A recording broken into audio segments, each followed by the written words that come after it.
What's going on, guys? Today we have a special uh, episode for you.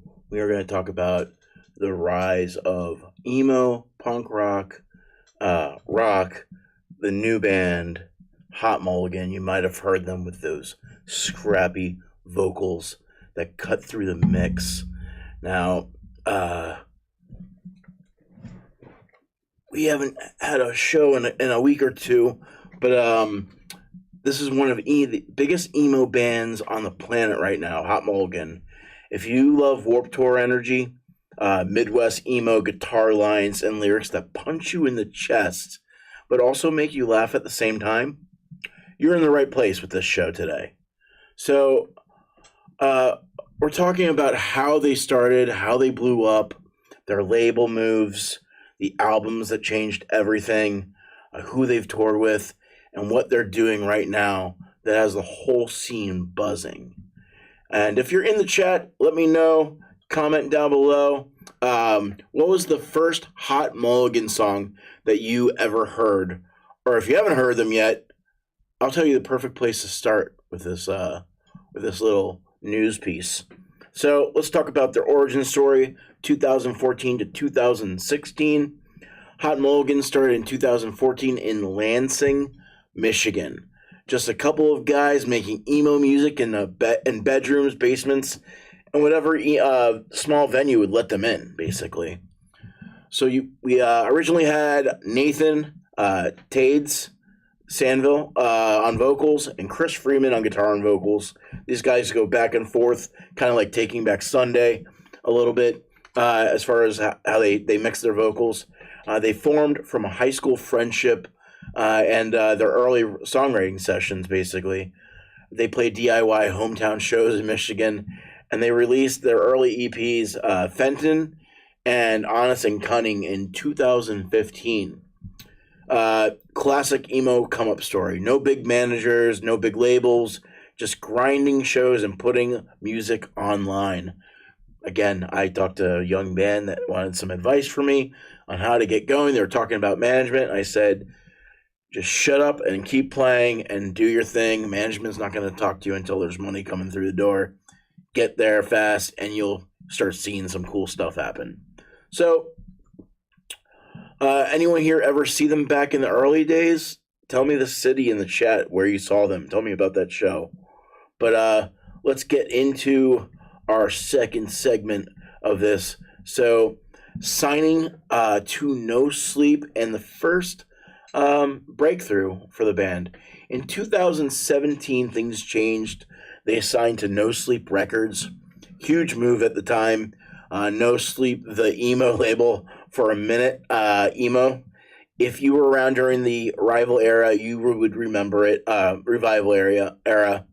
No Sleep Records is an American independent record label from Huntington Beach, California. They were founded by Chris Hansen, not the predator catching guy, in 2006, and they've released artists just like Balancing Composure, huge fan of, Law Dispute. I like the Wonder Years a little bit more than Me Without You a little bit more, and then also the band The Wonder Years, which are from my area. Hey, Soupy.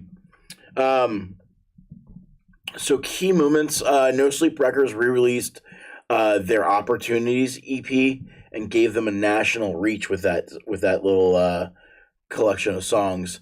Suddenly, blogs, small festivals, and teen kids everywhere started discovering this band. So then in 2018, they dropped Pilot, their first full-length album, and that album absolutely put them on the map in the emo rock, punk rock, Warped Tour scene.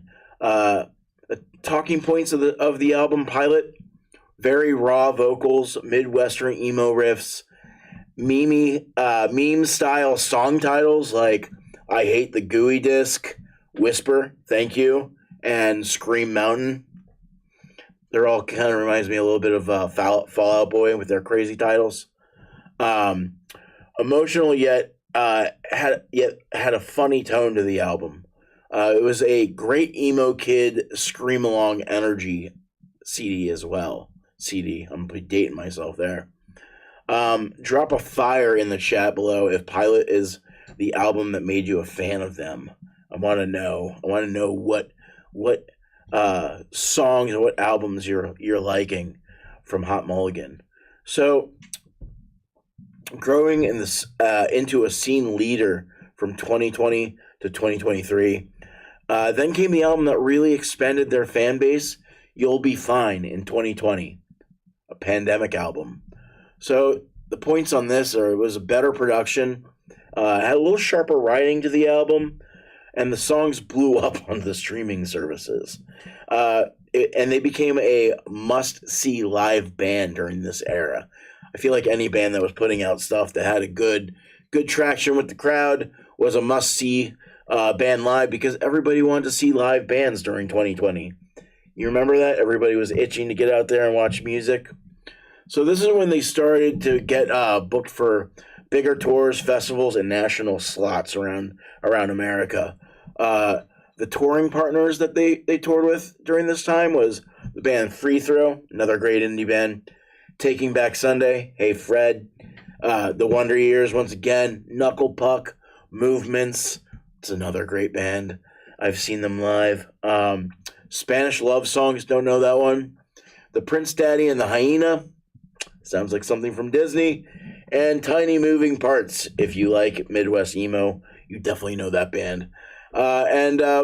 So then in 2023, they switched to the record label Wax Bodega, a label that totally matched their vibe, and that's why that's when they dropped the album Why Would I Watch? Huge step up in songwriting, and their fan base loved it. They really grew their fan base with that album. So let's get into the Hot Mulligan 2024, 2020 to 2026, even though we're not in 2026 yet. Fast forward, it's the biggest they've ever been right now. And their 2025 album, The Sounds, they released this album called The Sounds A Body Makes When It's Still. The big single was And a Big Load. It was very much a skate park and emo nostalgia theme in the music video for that song. The streaming numbers exploded on this album. They announced a massive tour for 2025 to 2026, a world tour. They're headlining arenas and large theaters, and they're doing a UK Europe tour in 2026 with Delta Sleep. This isn't a niche emo band anymore. They're one of the leading voices in modern alternative music now. So, where should they play on tour? Drop your city where you would like to see them play. I want to know. So let's get into why they got so big, why they blew up. So, number one, I think, is probably authenticity. Again, as a guy that owns a marketing company, this is something I really hone in on my clients with their content and with their statements on their website is, are you being authentic to yourself? Are you being authentic to who you are, what you want? And this band, they never tried to be a radio-friendly emo band. They stayed raw, emotional, and themselves. And I think that's what really connected with people. Now, number two, the humor in their music and the pain combo. Funny song titles with emotionally heavy lyrics. It's just an instant recognizable brand to make in that emo scene. Number three, Midwest emo plus pop punk fusion. They appealed to those old emo fans, the Warped Tour fans, the new TikTok age of alt kids, and the 90s alt rock listeners. They kind of are like, that whole genre is what's coming back now. I have friends that are in their 40s and they have kids now that are in their 20s, they're teenagers, and this is the stuff they're listening to. They're listening to the music that I listened to when I was their age in high school. It's kind of crazy. A lot more than when I was a kid. Everybody kind of listened to, like, the metal kids listen to metal, rock kids listen to rock, the rap kids listen to rap, country kids, they bang their sister. But number four, touring work ethic. They're just constantly touring, and their live shows are always hitting with the fans. I think that's the popular thing is they're not only putting out a great product, but when you go to see them live, they're killing it.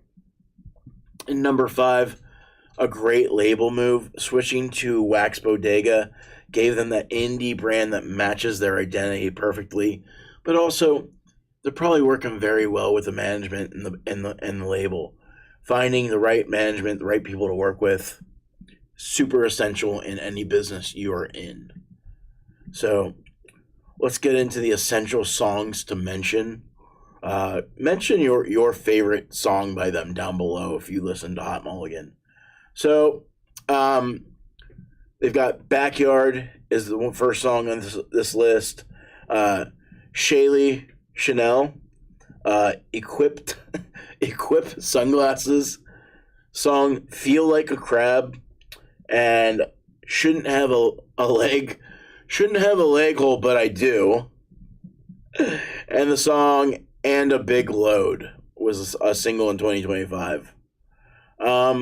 Yeah, comment down below what your favorite Hot Mulligan song is. I want to know. I want to check out more of their songs.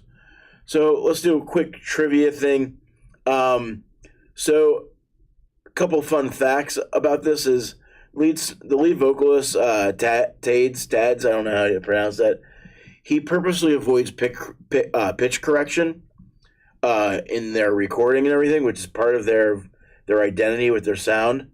They also wrote their early songs in dorm rooms and basements. I don't know what young musician didn't write in a basement. Unless you're from Florida, you don't have a basement. They're known for their chaotic stage energy and crowd participation. So that's another big thing that really brings people in is it's a party when you go see them live. It blows you away. And they're huge on vinyl collectors charts. Yeah, Wax Bodega sells out instantly with their vinyl collections. So that's a crazy thing I never thought would really come back this hard being a 90s kid is, in the 90s, we just had vinyl kind of dying out from the 80s. You had tape cassettes, and then you had CDs, and then you had Napster that just killed it all. And who would have thought the vinyl would come back? So to wrap this up, that's the story of Hot Mulligan from Lansing house shows, Lansing, Michigan, to becoming one of the biggest emo bands in the modern era. So if you want me to cover another band with a similar vibe like Microwaves, Movements, The Wonder Years, drop it down in the comments below. I want to know what you guys want to hear about. But make sure that you stream, subscribe, and share this report with an emo kid or a friend or somebody that might like it. So make sure you subscribe, like, comment down below. Thank you for watching, guys. Have a great day.